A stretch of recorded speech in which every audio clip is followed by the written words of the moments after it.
record button, and then go ahead and talk into whatever.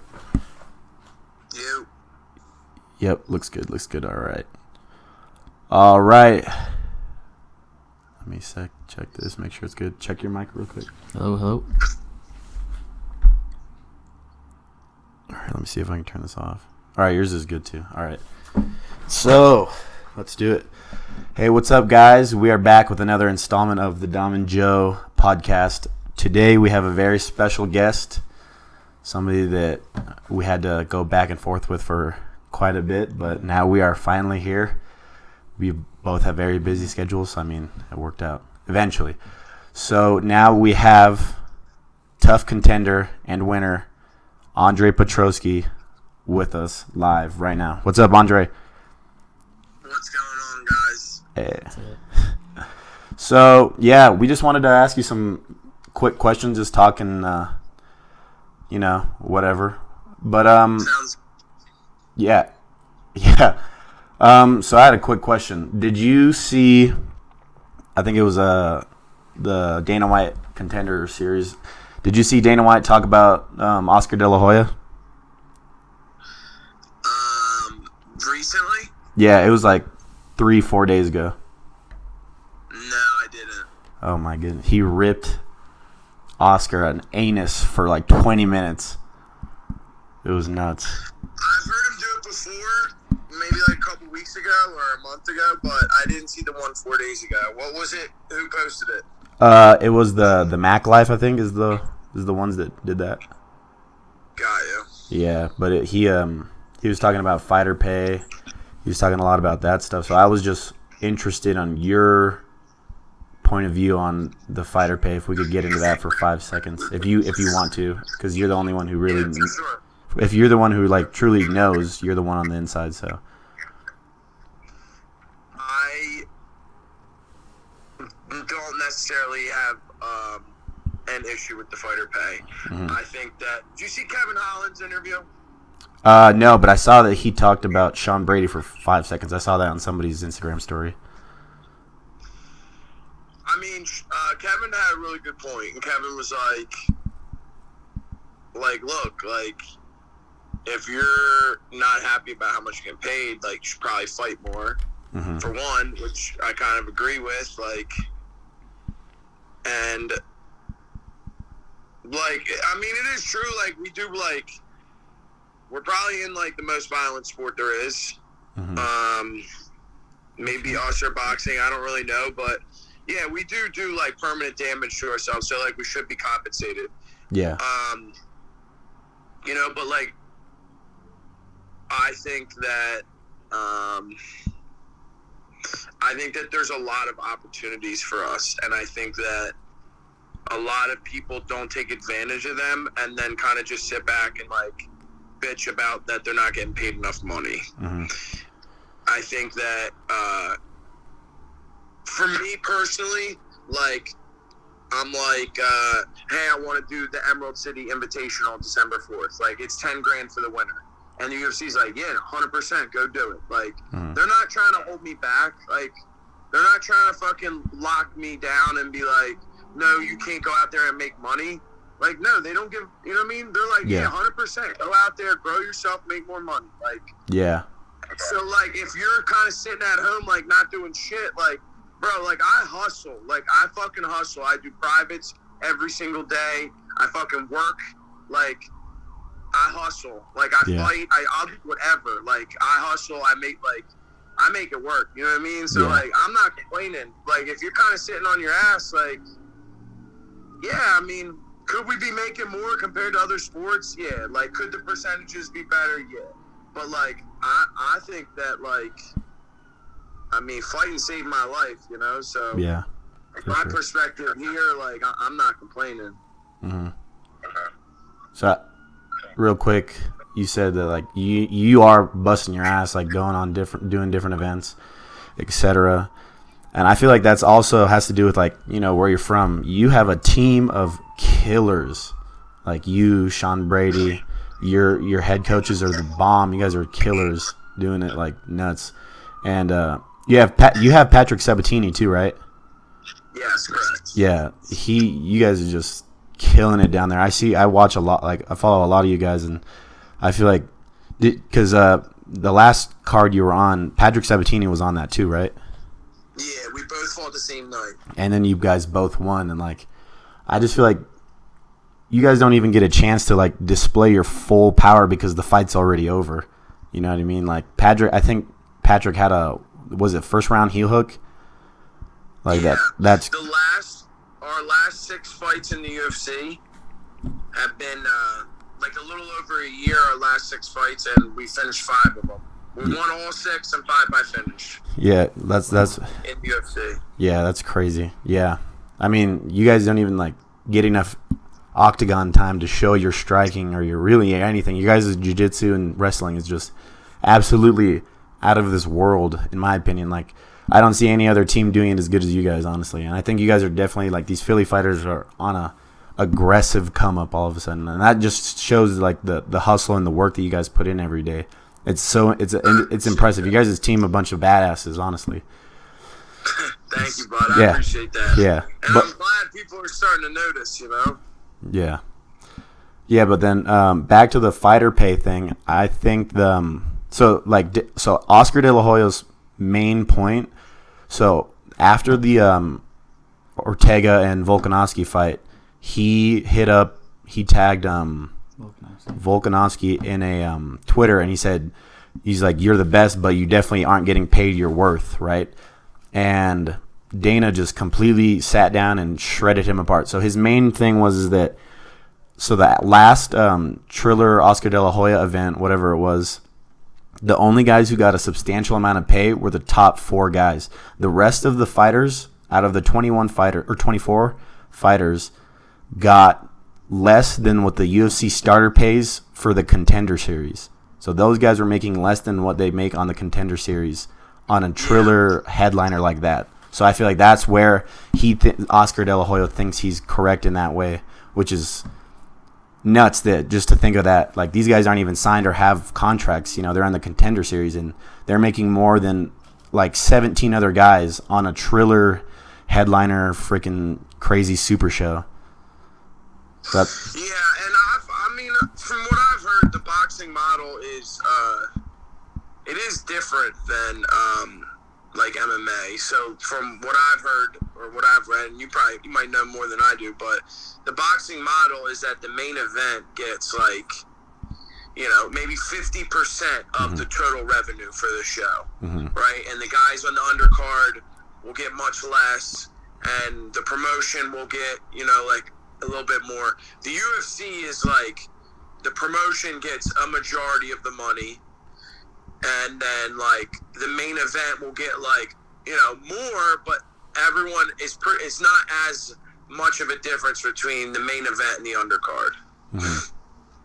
Yeah, that's I just feel like another thing too is going with that is that Dana White also pointed out that like the majority of like Golden Boy and Triller events are like going out of sale events. You know, like they're trying to get as much money as possible for this one event, while UFC's putting on how many fights a year? Like every weekend there's a fight, while boxers and boxing have like 5-6 major events.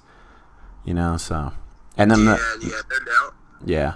I mean, and during the quarantine, like, you gotta respect the guy. Like, they jump through hoops to put on these shows. Especially, I mean, it's a little bit easier now, but now that they got it figured out and whatnot. But I mean, shit, man. At one point, we were locked down. Yeah. And they were still putting on shows. So shout out to them. Yeah, and then the hooker thing too. I don't know if you were up on that. Hooker. The New Zealand thing where they have a super tight lockdown. And Adesanya is like moving his camps to the U.S. now, so that was something else too. There's still people from different places like having major lockdowns, and we're still seeing them. They're still making their way over here.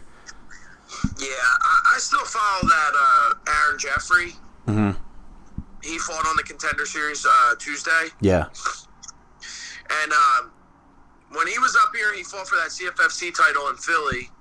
And he was saying that Canada gave him they were like, him and his coaches were saying like, dude, that Canada gives him such a hard time coming in and out of the country. Like every time that they came back to Canada, they had to, you know, pass so many COVID tests and quarantine for, 2, 3, like a ridiculous amount of time. Yeah. And they would come to their house and check on them, and if they weren't there, they'd get fines. Like, it was just crazy. So they just moved to Vegas. They were out in Vegas for, like, I don't know how long, but it seemed like they were out there for a while. Yeah. Yeah, like, I've had some experience, and, like, some of my buddies, like, so I'm in the Army, and one of my friends just went over to Korea, and so he was sitting on a plane. I mean, he was sitting on the runway waiting to go to Korea, and then they come up to him and they're like, show us this COVID test, and he's like, oh, I don't have that, but I have this one, because we have to get COVID tests. And he they're like, nope, that's the wrong one, you need this one, and this one costs $400. And so right then and there he had to go sit and like wait a couple days after paying like a $400 new COVID test to go to Korea. So it's absolutely nuts how people are. I think it's nuts how some people are handling it. Like, what's the difference between this COVID test and this other one over here? Like, and then this one's $600. I think it's nuts. Yeah, I mean, obviously there's money involved. I mean, you can kind of believe what you want, but obviously you can't deny that there's not a tremendous financial gain on $40 billion of revenue for these companies with the vaccine alone. So I mean, and obviously there's no fucking logic to it. Like, if whatever. I mean, I don't really want to get into it, but I mean, you can figure out where I stand on it. Yeah. Well, I mean, I agree with that too. I mean, if you looked at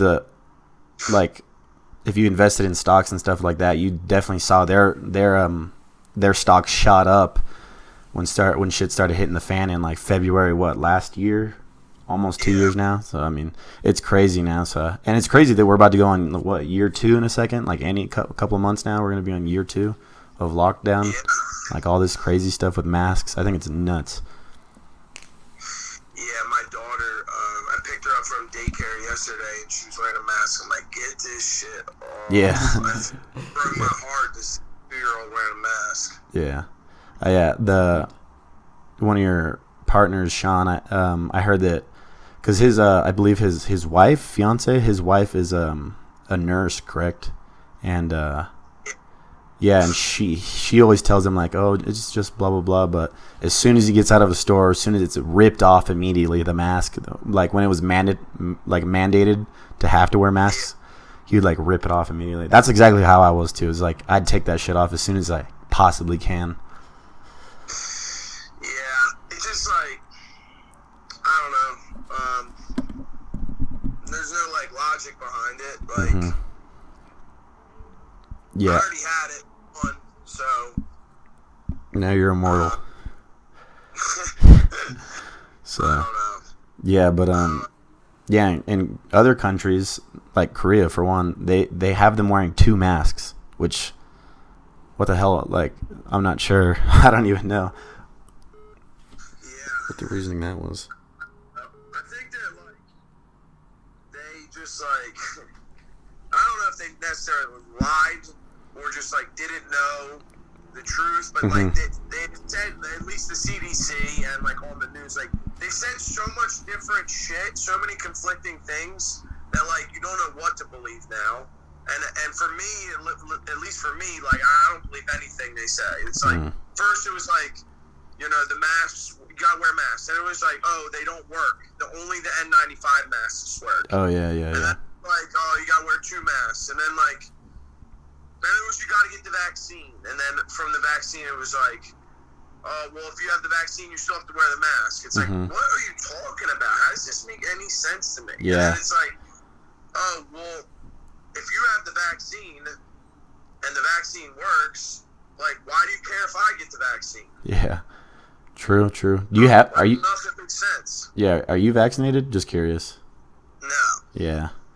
Well, I mean, I didn't have a choice, but yeah, I can see why not. I can see why a lot of people. I mean, for me, it's just like, okay, well, at least from what I see, I don't know anyone personally to get COVID twice. You might be able to say my cousin's brother, sister got it twice, and this and that. Like, all right, that's cool, I believe you. But like, I don't know anyone to get it twice. There's one.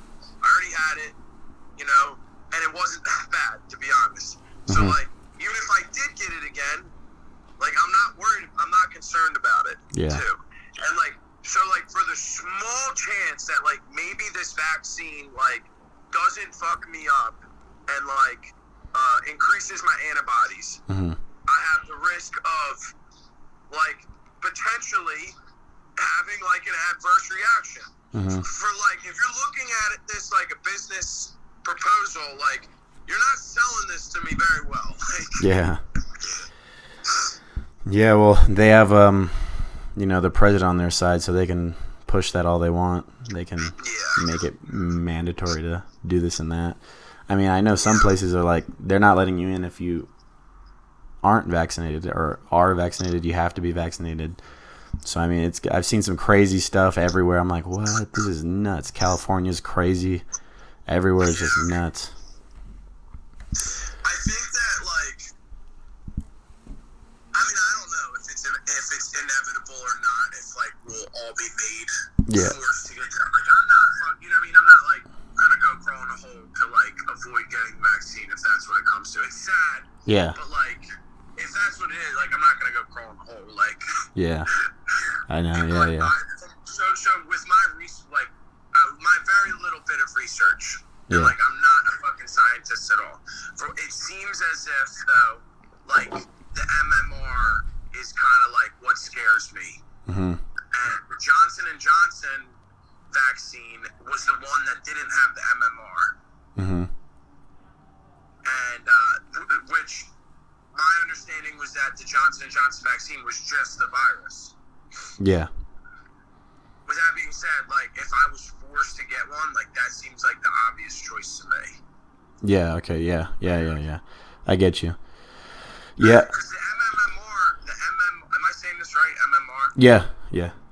I'm pretty sure that is, like, the part that, like, changes your DNA, right? You probably know more. Do you? I'm not sure. Honestly. Yeah. I wouldn't, because, like, I'm not a scientist either, so I couldn't tell you yes or no, but I feel like possibly. Yeah, I don't know. But, yeah, let's, I feel like we got a little bit political, but, yeah, I don't know, I just think it's crazy just to, like, I just thought back to the point was that it's crazy that Dana White was still able to kick ass during COVID and, like, this crazy stuff, he was like meeting with the mayor and like making sure things went smoothly. It's just crazy how much he kicked ass during that time. It was definitely impressive. Yeah, no doubt. But so you were on the newest season of Tough, and I just wondered, so what are you like allowed to do in that house? Because I know I'm for sure, like, you guys aren't allowed to be on like your phones or anything, or what is that? Because I know that there was a episode. Yeah. Yeah, they take our phones. There's no TVs and no radios. Whoa. What the No hell? music. Insane. No music. That was honestly what I missed more than anything. Like, Yeah. I hate my phone, to be honest. Yeah. Okay. Yeah, I get that. But the music thing, that's kind of, I don't know, that's weird. Is there anything else like? It takes a bit to get used to, because like you're like caught waiting on a treadmill and you don't have music on. It's Yeah, I like, was gonna say. holy shit, this is harder than I thought. Yeah, with nothing, no, just pure whatever's in your brain. Insanity in your head. Yeah, just numb. But that is really strange. No radio. Is there any you guys aren't allowed to go, like, are you allowed to leave the house? Can you like walk down the street or go to like a McDonald's? Holy shit. No, so we have like a request list, and anything you put on the request list at night, like, it'll be in your cubby in the morning. So like anything you need, they'll bring you, as long as it's not like fucking steroids or something. Yeah. Like, they just You need some D-bol. But besides that, it was just like once in a while, like if you were hurt, they'd let you go to the PI. Besides that, just the house and the Apex. Wow, that's pretty hardcore. And how long is that? I'm sorry, I don't. 6 weeks. 6 weeks. The first week was all quarantined by yourself in a hotel room. God. Just by, like, no, are you at the hotel room? Are you allowed to have TV and stuff and like all that? Yeah. Okay. And then up until that point, when you go over to there, there's no more TV, no radio. Yeah. That's pretty. So, yeah. Dude, they flew like a couple alternates out at each weight too. So they had a couple alternates that they flew out, and then they stayed quarantined in the hotel for a week, and then at the end of the week, they were like, "Well, sorry about that." So fucking flew them home. Yeah. Jesus. I'd be mad as shit. I'd be sad. I'd be like, wow, this fucking sucks. Yeah. I'd be fucking. But yeah, that's nuts. No, oh my, I can't get over that. No music with like what you guys do working out and all that stuff. Like, what is does like Ortega and Volkanovski they get to go do whatever or? Yeah, pretty much. Man. I mean, I don't know about whatever, but yeah, like they had their own house and shit. Yeah. Obviously, they're not taking their phones and stuff. Yeah. So what did you think of that? What did you think of that fight? Like, you were on Team Ortega, so what did you think? Crazy fight, man. That was a good fight. Obviously, the well-deserved fight of the night, by far. Yeah, that was a psychotic fight. He caught him in a guillotine, a really tight one. Like, even Volkanovski was like, "Oh shit, I'm about to lose the title." Like, that's crazy. And like he was kicking too, like yeah. He was kicking. Like, Yeah. Oh yeah. Volkanovski. Yeah. Volkanovski was kicking out of that guillotine. That was. I saw that. I was like, oh my god, no way. But what did you? How was training? How was training with Ortega and seeing all these guys? You know, they had who? Was it Chiesa that came? Chiesa and some other guys came by. Chiesa only came for like one day though. Yeah, what did you think of that? How was it working with like Ortega, like this guy that's like a contender and like? Ortega's the man. He's a cool ass dude. Yeah, he really looked out for me. Yeah. He took me under his wing and he gave me a lot of like special attention. That's good. Yeah. That's man, I really was like. I was like, there was no doubt in my mind that you were gonna blow through the show. But then that when I saw that cut, I was like, oh fuck no! It's like right above the eye, and like I feel like that'd be the worst one to have. Is like because then you can't see. You start like a little bit of panic comes through. I just thought it was crazy when I was watching that. I was like, no way. I didn't necessarily panic. Yeah, of course, yeah. So when I fought Aaron Jeffrey in Kansas, I kind of panicked when I got cut. Oh yeah. It was the first time I had really been cut. That's not true. I've been cut before, but it was like a pretty big cut, and I was a little bit panicked by it. This time, I wasn't worried about it at all, but like I think I definitely got way too wound up just because of the whole situation. With the Brian Battle one? Yeah, I just think that like I came out like. Honestly, and like their corner was yelling it too the whole time. They're like, "Get ready, he's coming!" Like, he's gonna come with a hard flurry. And like, dude, I fucked him up the rest of that round, like bad. Yeah, I remember. And I think that when I came off after that round in the corner, I was just like, "Oh man," I adrenaline dumped like real hard. Yeah. That I don't know. That fight was like, I just had you winning everything. I was like, dude, this I hadn't known you before the tough. And I just saw that you were. Did you just recently get verified on Instagram? Yeah. Nice. Yeah, I saw that. I was like, hey, but I just had you dominating these guys. But then like, I didn't like how Brian Battle was like, he backed up for a second. And was like, because I mean, I can understand like if you didn't know if it was a headbutt, a knee, or whatever it was, or an illegal anything. Like I can see how you couldn't see that. Like. Because I feel like in the heat of battle, there's so much going on, and there's like adrenaline, you don't know, and then you like think this and that, and which I mean, what did you think it was? Like, did you like? I want to know what you thought that was. No, it 100% was a headbutt. Yeah, because I saw that. It was an incidental clash of heads. Yeah. Like, it was definitely an accident. It doesn't fucking make it like it didn't like affect the outcome of the well, it did, but like, yeah, it wasn't like he purposely headbutted me or anything, but. At the time, like, I was just like, what the fuck? I just got headbutted. Yeah. And then, like, they showed the videos, like, me getting kneed in the side of the head. And in the video, you can see that, like, I'm already cut open. Yeah, that's what I was, because I was thinking the same thing. Because there was a lot of, like, on Instagram, there was a lot of like replays in slow motion because I think the knee came after the headbutt, and then they showed it because it was the most recent strike. But I was like, what the hell? I was like, that's not because I saw the headbutt and I was like, you just headbutt him easily, and I just saw that just as easy as like everybody else did. They said it was the knee in the fight, and then after the fight, when they show the highlights, they show the headbutt in the highlights. Yeah, I saw that, and there was a lot of people on Instagram like replay slow motion like of the headbutt. And I think it was one of you guys was coming up, and then accidentally clashed heads for a second.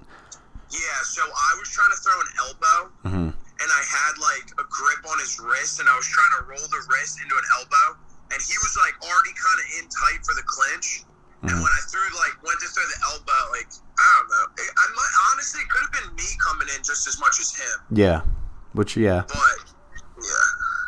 Yeah, that was, I just didn't like how he, like, came back afterwards and was like, fucking bitch, blah, blah, blah. I was like, dude, shut up. Yeah, but, I mean, I saw the headbutt, and then I was like, that's not what was, he was already, cut open when they showed that replay, like you said. Which is like, because as soon as that happened, I was watching it, and I was like, not watching it live, but I was watching it, and then I was like, that's a headbutt, and then they protested it and had all this issues, and I was like, what the hell? It was weird. Yeah. But yeah, that was It's funny.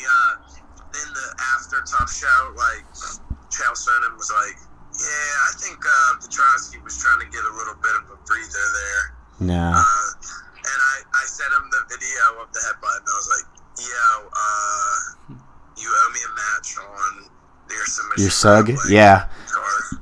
Yeah. But he never looked at it. He never responded. Yeah. Shale's from, he's from Oregon, I think, right? Yeah. Yeah, he's from, that's where we're from. But, yeah, Nice. I follow a lot of his stuff, too. Are you familiar, like, with the roster on Sug? No, but I would love to fight Maximov. Maximov? Oh, yeah, okay, yeah. He was on a couple of his shows. Yeah. I think, didn't If he... he doesn't want to fight me, I'll grapple him too. Yeah, didn't he just fight Maximov? He fought Cody Brundage. Yeah. Last weekend.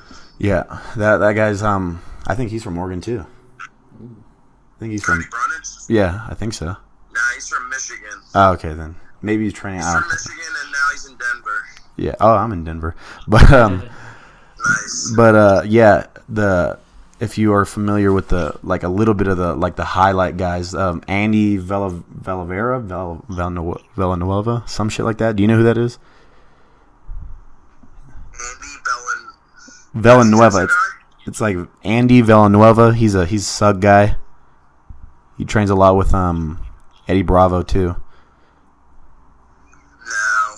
Yeah, Sure, he's a killer. He's somebody that he's got like a mullet thing. He's kind of, but he's cool as fuck too. He's a really like intense grappler. Like he like does backflips on top of you and shit. He's crazy. Oh yeah. I know you're talking about. Yeah. Okay. Yeah. He's a fighter for a brand that is really cool. They're really dope. Level X Black. Those guys, shout those guys out. They're bomb. They're bomb dudes. Like I know the owner of that brand. They're cool. You should check them out too. They're pretty dope. They sell good shit, good grappling gear. Level X Black. Hell yeah. Yeah, those guys are dope. They got cool rash guards and stuff, and like it's pretty dope. But yeah, I was gonna ask you another question. What was the other one? There's an upcoming fight. What was it? Kevin Holland, Kyle Dawkins. Yeah. So, which is it? Who you got? And how?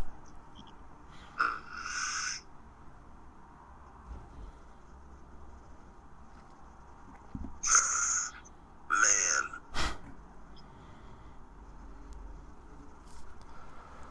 I think that if Kyle could get back to some of his grappling, that he could start submitting these guys. If you watch like his early in his pro career, he had like 8 Darce finishes in a row or something crazy like that. Like, Yeah. he was basically just getting to a front headlock and just choking these guys out. He's got such long arms. And I think if he could get back to that, he could catch Kevin Holland. For I sure. think if he stays Marvin's going to beat him up. Mm-hmm. That's true. I feel like Kevin Holland, like, very obviously got his ground game exposed. It wasn't too great, but I mean, you have to be well rounded to be in the UFC, regardless. But his ground game was definitely lacking, I believe, in his last fight. So yeah, he's just getting exposed. It was Marvin, right? His last fight was Marvin. So Vettori? yeah. Yeah, and then that's coming up too. Marvin Vettori and Paulo Costa. Mm-hmm. So I mean, how do you see that playing out? That's a good one. That's a good one. I saw that and I was like, this is gonna be a banger.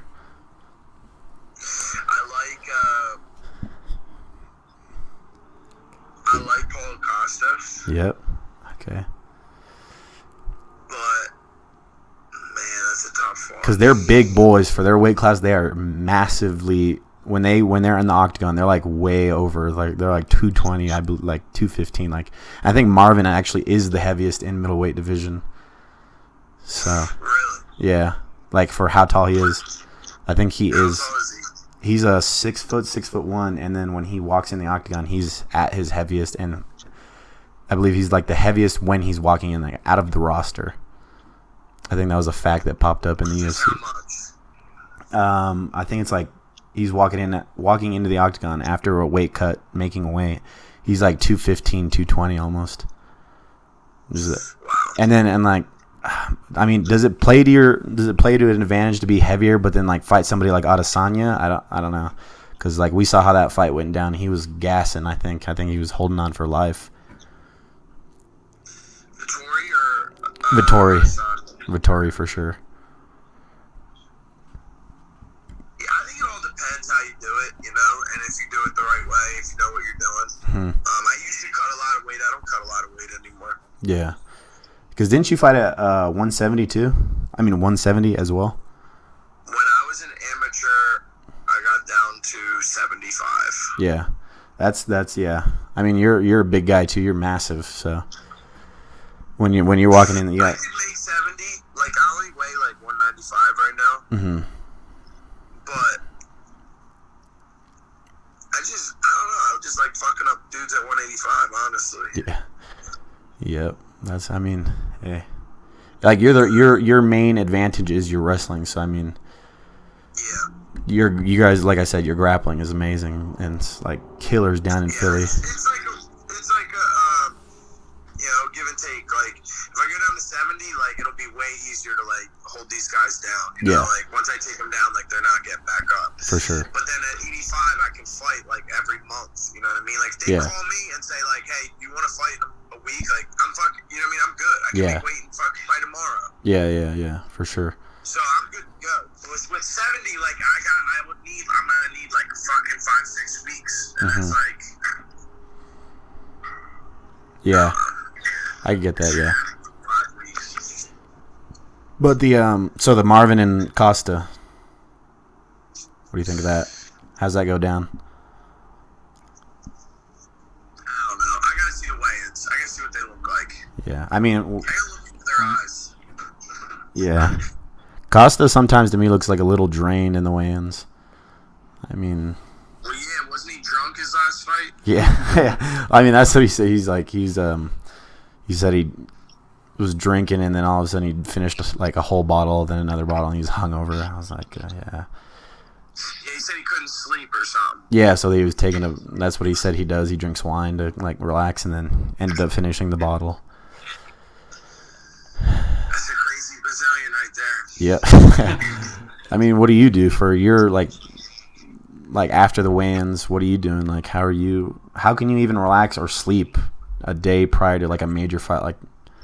Like what's his name? So, Gilmore. Like, everyone's different. I've seen, like some of my teammates like sleep or like sleep in the day of the morning of the fight. Like I could never do that. Yeah. But the night before, I'm fine. Like especially even if I just take like some melatonin, like I'll sleep fine the night before. Yeah. Yeah, I just feel like I feel like I'd be the same way. Like I don't think I'd be able to sleep. I can barely sleep like a day prior to my birthday. So I mean, I don't think I'd be able to fucking sleep like a baby after like a major fight with like all eyes on me. It's pretty crazy. You're up on Christmas Eve. Yeah, I'm like waiting at midnight. But yeah, I don't know. Like all eyes were on you, honestly. In the tough show, everybody was like, "Dude, this guy's a killer." I don't know. You just seem super relaxed with it. I would never. I could never just be relaxed. I'd be like hyped up. Yeah, I'll get that fight back. Yeah. Is there any upcoming fights, anything like that for you? Anybody interesting you have in mind?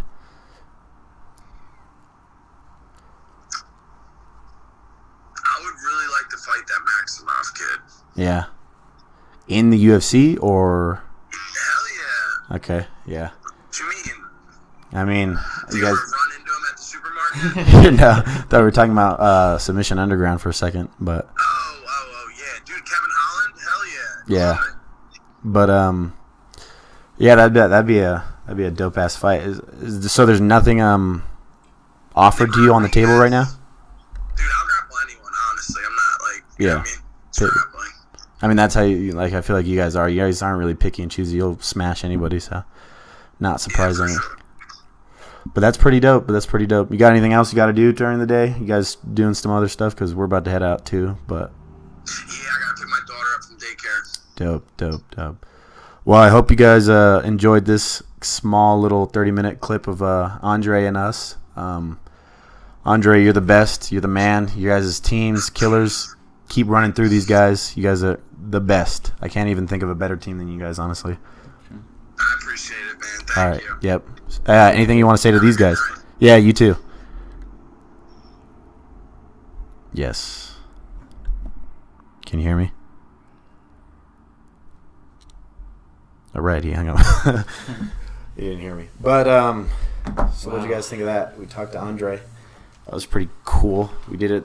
So we were having a lot of troubles with our fucking like our recording stuff, like recording this and recording that and recording that. So we need to get better with that for sure. Because like literally what I was doing, I was holding his fucking voice up to the thing. Because like we literally sat here in call with Andre for like 20 minutes trying to figure this out prior to the actual recording of it. So yeah, that was pretty dope to talk to a UFC fighter. That was pretty interesting. I'm very happy that we got this clip really fast. What'd you think of him? Dude, He's fucking hilarious. What a cool guy. Yeah. That was like, I wasn't expecting anything. I was just a little nervous, but he seems like a really nice, cool guy. Yeah, he's cool. He's a pretty cool guy. Like he said, like those guys hustle. Those guys are hustlers for their money for sure. Like those guys down Philly, those guys don't fucking play, honestly. Yeah. Like all their team are my dark horses for whatever weight class they're in.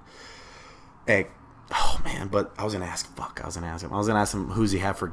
Obviously, he's gonna have his teammate Patrick Sabatini, but Patrick Sabatini just won on the same card that he was on.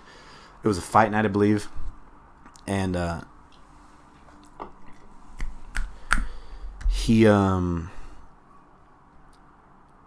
him and his teammate. So Patrick Sabatini has an upcoming fight against one of my dark horses, Gavin Tucker. So I would love to have Gavin Tucker on here because that guy's a bad fucking dude. I fucking love his stand-up. I love his jiu-jitsu. He's a fucking killer, you know. He's got badass tattoos. I always go for guys that have badass fucking tattoos. You guys are my all-time favorite fighters, like automatically. Yep. But a fight just got announced like maybe a week ago. Gavin Tucker versus Patrick Sabatini at I think it was November 20th. I think that's the same time. That is the same time Sean Brady is going to be fighting on that card too. Fun fact: November 20th is the day after my birthday. So I mean, I'm gonna come off of a birthday and then go fucking watch my 2, 3, 4 favorite like dark horses of middleweight, flyweight, lightweight division. So I'm excited for that card. I have a lot of guys that I'm looking at in that card. So and I mean, obviously he's gonna have Patrick Sabatini. Like that was fun. That was a cool podcast. That was like one of my favorites that we've done. Yeah. It's like for sure. Obviously, I get to fucking talk about Andre and talk to Andre. Like about Andre. Yeah, not about him, but to him. Yeah. I mean, we talked about him literally, but yeah, that was dope. I mean, yeah, what an awesome guy. That was cool. Yeah, that guy's dope. I mean, we're probably gonna be on clips and like MMA fucking Instagrams now. Shit. Be like, Andre, whoa, what the fuck? No, dude, that guy's awesome. I love that guy. He's a dope guy. We've been trying to get like our schedules to fuse for like a while now. Like episode 1 of the podcast. Mm-hmm. It was like we were like today. He's like, oh man, how about 1:30? I'll be like, yeah, I'm gone at 1:30. I'll be gone. And we just went back and forth for like however long that was, like a month of just straight talking. But that guy's dope. Hey, Level X Black, shouted you guys out. I put you guys on this UFC fighter. If you guys want to know more about him, you know, go look at his Sure Dog. He's a fucking crazy grappler. Like, you guys have this I'm talking to Level X Black now. You guys have this upcoming drop. Actually, I think it just dropped. Actually, I think I just saw it. But the wrestling shit drop. You guys' wrestling grappling drop. That's in collabs with oh man, what's his name? Man, I follow him. He's just getting his way into MMA. Anyways, that guy, Kyle. I don't remember. But that guy, I would definitely talk with Andre. That'd be dope to see you guys have a thing with him, because that guy's a killer. And he's into that grappling shit too, you know? Like, he's into that ground game control completely. So get up with him, you know? That'd be super, super dope to see a collab from those guys. Level X Black, favorite brand, and fucking Andre, one of my dark horses of the fucking middleweight. So, I mean, yeah, that was pretty dope. What did you think of, like, overall of Andre? Like, I know he's a cool guy. I know this, but like, I feel like he's super humble guy. I like him a lot. Like, he knew of our podcast. He knows this is like just beginning. He's like, so he gave like straight up answers. He's a super cool guy. Yeah. Yeah, no, I liked him before, but now I'm like a fan for life. Yeah, no, yeah, for sure. Yeah. Like, now I'm like, dude, you're my pick no matter what the fuck happens. I mean, you would be anyways, because you're a fucking monster. Yeah. But in my opinion, no, I don't want to see him fight Sean Brady or anything. I feel like he'd like be so much more successful at welterweight. That's just my opinion. He's gonna watch this, but my opinion is I think he'd be way better at welterweight. I think he'd be way stronger than everyone, and it's not too much weight to cut, because like he said, he was just off season sitting at 190, just fucking crazy. Didn't he say he used to get down to that? Yeah, he used to get down to that, but he talked about it for a second. He's on a interview post fight, I think he was like, yeah, my coach wants me to be there, but I like eating, so I mean, I can't blame him either. I enjoy eating as well, so not killing himself. Yeah, not cutting a fucking arm off to make the weight. Yeah, but I mean, yeah, I can see where his coach is coming from. Like, he would be a monster at welterweight for sure. It'd be interesting to see who he would like match up against. But you know, he said I tried to get it out of him. Who does he want to call out? Who he wants to fight? I know. Yeah. But like, literally, that's their answer for everything, except for like one other guy I can think of on their team that's not like that anymore, because now he's getting up there. But yeah, he like, they all are like that. They're like, I'll fight anybody. I don't give a fuck who it is. Oh my god, I don't give a fuck who it is. Yeah. Like, they'll shit. they truly, that is true. That is like their thing. That's awesome. I love that. Think we can still make it to the gym? It's 3:17. Yeah, we should go soon though. Yeah, I know. In like the next 5 minutes. Yeah. I'm so happy that we got this though. I'm gonna really quick check his audio and how it sounded, because honestly, what if we have to throw everything away? I'd really be sad. No, that's not gonna happen. Yeah, it's not. I looked. It didn't look. No, I know. It looked good. And when I started talking, it like how microphones work when I was talking, it like opened it up more and it'd be louder for him. Beautiful. But that was fucking awesome. Yeah. This is like, I'm like fanboying right now, because this is fucking badass. This is like the most badass shit I've fucking done in like the last 2 years, because fucking not only COVID's locked me down, but like, that was the coolest fucking thing I've done in a minute. That was really dope. I'm so happy that we got that guy and we have this now. Yeah. You know, sorry that we couldn't get his fucking camera recording. Like, we were trying, but you know, we're lacking the technical aspects of in our minds. Yeah. So, but we'll figure it out. Like, it definitely should have ran through a couple more times. I would have figured it out eventually, but eventually I said fuck it. You know, so that was dope. I can't stop saying it, but like that was genuinely like the most badass shit I've ever done. We got to talk to a UFC fighter. What we talk about all the time. You know, so I mean, imagine being like Ariel Helwani. Like, these guys are nobodies to him. He's probably has a bigger name than a lot of these guys. Yeah. So I want to get to that point. But what's up, Andre? What up, boy? Now, he's definitely like that. I could have talked to him like that. He's cool. He's definitely a hood gangster. In the tough shows, he always had a bandana on. I was like, damn, cuh. Is that what's up, cuh? But that was pretty dope. Yeah. We got to leave here soon. Mm-hmm. We got to make it to the gym. But I hope you guys enjoyed this. This is dope. Yeah. Like, one of the coolest things. See you guys later. See you guys. Thank you.